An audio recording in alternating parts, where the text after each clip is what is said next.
Who's there?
You saved him! His soul is free, I can feel it! He's such a loyal beast. Here, I'll teach you how to talk. He'll help you get around this wretched place. But I'm sure he'd be much happier someplace sunny. Goodbye, hero. Take good care of Arvak for me. Such a good horse.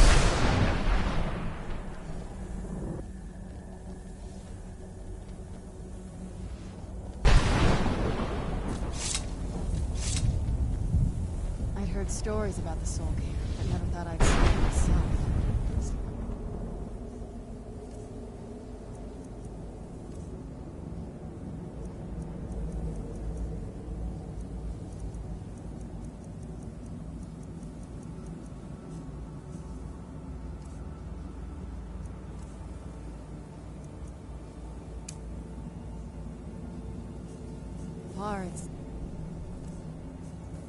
about what the air, the ground. This is... If you think it'll help.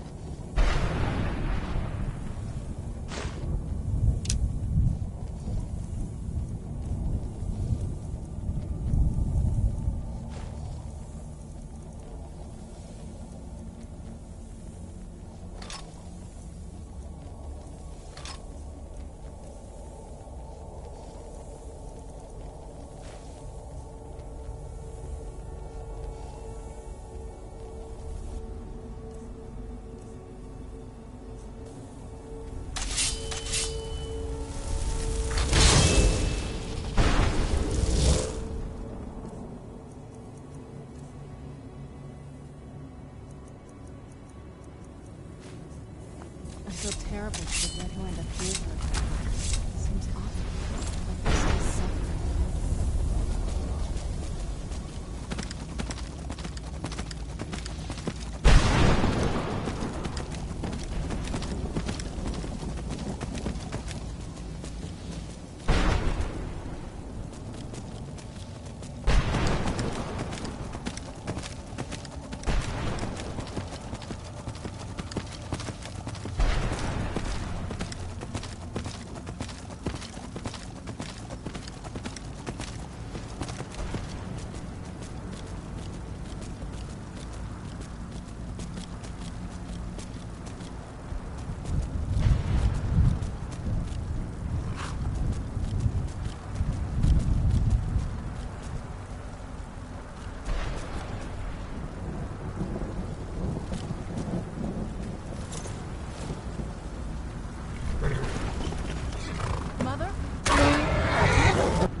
Is it really you?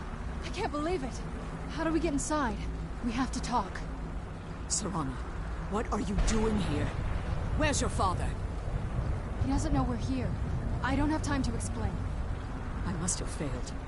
Harkon's found a way to decipher the prophecy, hasn't he? No, you've got it all wrong. We're here to stop him, to make everything right. Wait a moment. You've brought a stranger here? Have you lost your mind? No, you don't... You, come forward. I would speak with you. So how has it come to pass that a vampire hunter is in the company of my daughter? It pains me to think you'd travel with Serana under the guise of her protector in an effort to hunt me down.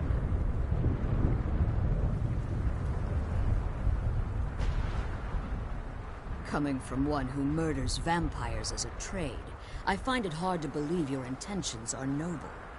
Serana has sacrificed everything to prevent Harkon from completing the prophecy. I would have expected her to explain that to you. You think I'd have the audacity to place my own daughter in that tomb for the protection of her Elder Scroll alone? The scrolls are merely a means to an end. The key to the tyranny of the sun is Serana herself. When I fled Castle Volkihar, I fled with 2 Elder Scrolls. The scroll I presume you found with Serana speaks of Ariel and his arcane weapon, Ariel's bow. The second scroll declares that the blood of Cold Harbor's daughter will blind the eye of the dragon. Like myself, Serana was a human once. We were devout followers of Lord Molag Bal. Tradition dictates the females be offered to Molag Bal on his summoning day. Few survive the ordeal. Those that do emerge as a pure-blooded vampire. We call such confluences the Daughters of Cold Harbor.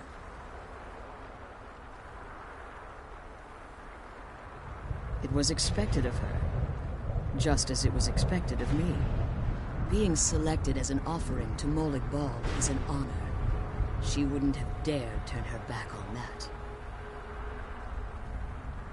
Now you're beginning to see why I wanted to protect Serana, and why I've kept the other Elder Scroll as far from her as possible.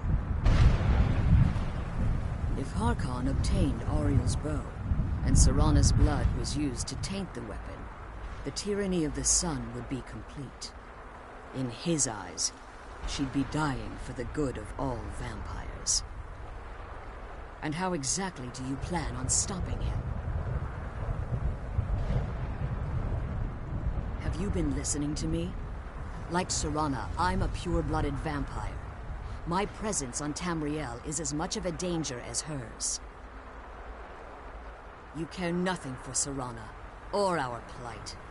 Whether or not you've become one of us in order to survive the Soul Cairn, you're still a vampire hunter at heart.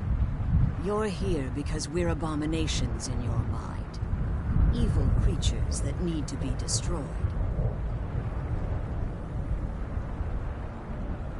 I see.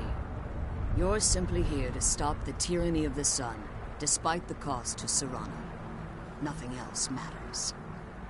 The stranger aligns herself with those that would hunt you down and slay you like an animal.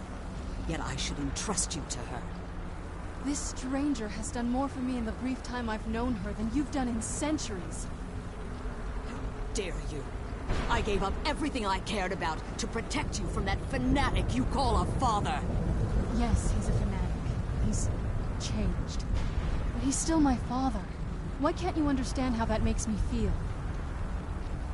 Serana, if you'd only open your eyes. The moment your father discovers your role in the prophecy, that he needs your blood, you'll be in terrible danger.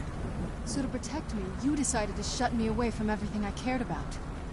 You never asked me if hiding me in that tomb was the best course of action. You just expected me to follow you blindly.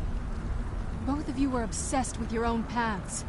Your motivations might have been different, but in the end, I'm still just a pawn to you two. I want us to be a family again. But I don't know if we can ever have that. Maybe we don't deserve that kind of happiness. Maybe it isn't for us. But we have to stop him, before he goes too far. And to do that, we need the Elder Scroll. I'm sorry, Serana. I didn't know. I didn't see. I've allowed my hatred of your father to estrange us for too long. Forgive me. If you want the Elder Scroll, it's yours. Your intentions are still somewhat unclear to me, but for Serana's sake, I'll assist you in any way that I can. Yes, I've kept it safely secured here ever since I was imprisoned. Fortunately, you're in a position to breach the barrier that surrounds these ruins. You need to locate the tallest of the rocky spires that surround these ruins. At their bases, the barrier's energy is being drawn from unfortunate souls that have been exiled here. Destroy the keepers that are tending them, and it should bring the barrier down. One more word of warning. There's a dragon that calls itself Durnevere roaming the cairn. Be wary of him. The Ideal Masters have charged him with overseeing the keepers, and will undoubtedly intervene if you're perceived as a threat.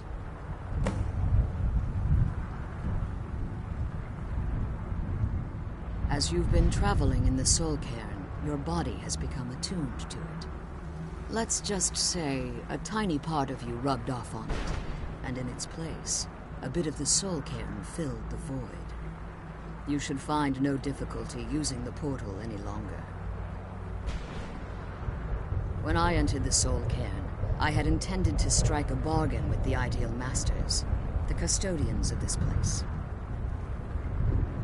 I requested refuge in the Soul Cairn, and in exchange, I would provide the Ideal Masters the souls that they craved. If I had foreseen the value they placed on my own soul, I would never have come here. The Ideal Masters unleashed their keepers and sent them to destroy me. Fortunately, I was able to hold them at bay and retreat into these ruins. Unfortunately, yes. Since the keepers weren't able to claim my soul, they had their minions construct a barrier that I'd never be able to breach. Time has very little meaning to me. Consequently, it has little meaning to the Ideal Masters as well. I suppose you could call this the ultimate waiting game, each watching the other to see which will give in. I know very little about them. They're mystic entities that lord over the Soul Cairn, controlling every aspect from its fabric to its appearance. Well, some necromancers believe they are the crystalline structures dotting the Soul Cairn. I believe there's more to it than that. I think they transcend what we perceive as a physical form. Perhaps they were once corporeal beings, but they've obviously reached a point where they no longer require a tangible presence. Conduits, through which the Ideal Masters speak to their underlings and feed on their victims. The Ideal Masters' weakness is their insatiable hunger for pure souls. It's the reason for the Soul Cairn's existence, and the only leverage a necromancer has when bargaining with them. The ability to summon powerful undead guardians, as one would conjure an Atronak or Daedra. However, the majority of necromancers that are foolish enough to enter into a bargain with the Ideal Masters wind up here as harvested souls. Harkon's vision is a world plunged in eternal darkness, where the vampire can flourish and never again fear the tyranny of the sun. What he fails to realize is how much attention would be called to our kind if the prophecy came to fruition. If eternal night fell, there are many who wouldn't stand for it. They would raise armies in attempts to return things to normal. The order of the day would be our destruction, until every last vampire was hunted down and eliminated. I do. It's how the vampire has survived for millennia, and the only way we can continue to survive in the future. Be careful, and keep my daughter safe. Let's kill those keeper things and get back to the prison.